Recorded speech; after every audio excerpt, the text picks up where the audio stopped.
তো বাংলা আবাস যোজনা প্রকল্পে ইতিমধ্যেই যারা টাকা পেয়ে গেছেন অর্থাৎ প্রথম কিস্তি 60,000 টাকা, তাদের প্রত্যেককেই কিন্তু একটি করে চিঠি দেওয়া হচ্ছে। আর আশা করি আপনারা অনেকেই এই চিঠি পেয়ে গেছেন, বা যারা এখনো পর্যন্ত পাননি তাদের জন্য আজকের এই ভিডিও। তো কেন এই চিঠি দেওয়া হচ্ছে এবং চিঠিতে কি লেখা থাকছে, আপনার কি করণীয় চিঠি পেলে, সম্পূর্ণ বিস্তারিত আজকের এই ভিডিওতে আপনারা জানতে পারবেন। তো ভিডিওটি অবশ্যই শুরু থেকে শেষ পর্যন্ত দেখবেন। ভিডিওটি ভালো লাগলে লাইক করবেন, চ্যানেলটিকে সাবস্ক্রাইব করে পাশে রাখা বেল আইকনটি প্রেস করে নোটিফিকেশন অল করে রাখবেন, সবার সুবিধার্থে ভিডিওটি শেয়ার করবেন। তো চলুন শুরু করি। তো এই যে চিঠি আপনারা দেখতে পাচ্ছেন, এটা কিন্তু আমাদেরই এক সাবস্ক্রাইবার, যার বাড়ি পূর্ব মেদিনীপুর, তিনি কিন্তু পাঠিয়েছেন। তো আপনাকে অসংখ্য ধন্যবাদ এরকম আপডেট দেওয়ার জন্য। তো এইরকমই কিন্তু চিঠি গ্রাম সভার যে বৈঠক, সেই বৈঠকে দেওয়া হচ্ছে।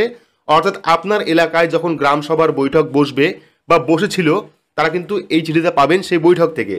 তো কি লেখা থাকছে এই চিঠিতে এবং চিঠি পেলে কি করণীয়, ডিটেলস বলছি। তো দেখতে পাচ্ছেন, মাননীয় মুখ্যমন্ত্রী মমতা বন্দ্যোপাধ্যায়ের নির্দেশে বাংলার বাড়ি গ্রামীণ অনুমোদন পত্র, অর্থাৎ এটা কিন্তু অনুমোদন পত্র সম্পূর্ণভাবে রাজ্য সরকারের অর্থ বরাদ্দে পঞ্চায়েত ও গ্রামোন্নয়ন বিভাগের উদ্যোগে জেলা শাসকের কার্যালয়। আপনার চিঠিতে কিন্তু এখানে আপনার জেলার নাম থাকবে, দেখতে পাচ্ছেন জেলা পশ্চিমবঙ্গ। পরবর্তী দেখতে পারবেন যে বেনিফিশিয়ারি, অর্থাৎ যার নামে ঘরটা স্যাংশন হয়েছে, তাকে নিয়ে কিন্তু এই চিঠি লেখা হয়েছে। তো প্রথমে হচ্ছে প্রতি শ্রী বা শ্রীমতী, যার নামে ঘর থাকবে তার নামটা লেখা থাকবে এখানে, প্রিন্ট করা আগে থেকেই লেখা থাকবে, কোনো রকম ফর্ম ফিল আপ করার দরকার নেই। পরবর্তী থাকবে পিতা অথবা স্বামীর নাম, তো এখানে পিতা অথবা স্বামীর নাম থাকবে, যিনি ঘর পেয়েছেন তার বাবা অথবা স্বামীর নাম থাকবে। পরবর্তী গ্রামের নাম থাকবে এবং ব্লকের নাম থাকবে, পাশাপাশি জেলার নামও থাকবে এখানে, এবং প্রকল্পে নিবন্ধীকরণ নাম্বার, অর্থাৎ যে নাম্বার থাকে ঘরের যে নাম্বার, সেই নাম্বারটা এখানে থাকবে।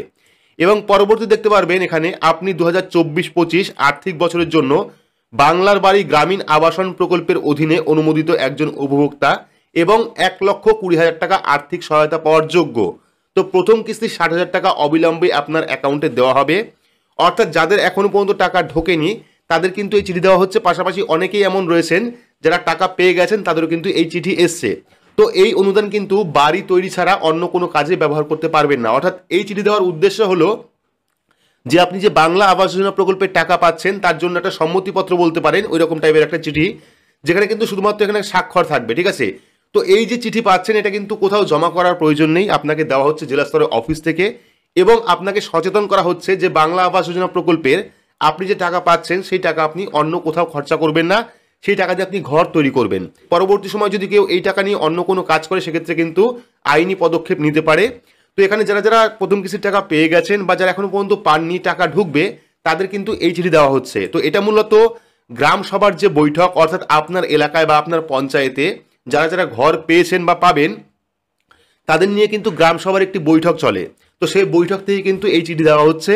এবং এই চিঠি আশা করি কোথাও জমা করতে হবে না, শুধুমাত্র আপনাদের সম্মতি বা এখানে বলা হয়েছে অনুমোদন পত্র, অর্থাৎ আপনি যে ঘর পেয়েছেন তার একটা অনুমোদন পত্র এটা। তো এখানে আপনার ডিটেলস থাকবে, আদার্স কিন্তু এই চিঠি কোথাও জমা করার প্রয়োজন নেই, ঠিক আছে। তো এই ছিল আজকে ছোট্ট একটি গুরুত্বপূর্ণ আপডেটটি আপনাদের কেমন লাগলো অবশ্যই কমেন্ট বক্সে কমেন্ট করে জানাবেন। ভিডিওটি ভালো লাগলে লাইক করবেন, চ্যানেলটিকে সাবস্ক্রাইব করে পাশে রাখা বেল আইকনটি প্রেস করে নোটিফিকেশন অল করে রাখবেন, সবার সুবিধার্থে ভিডিওটি শেয়ার করবেন। তো আজকের মতো এইটুকুই, ধন্যবাদ।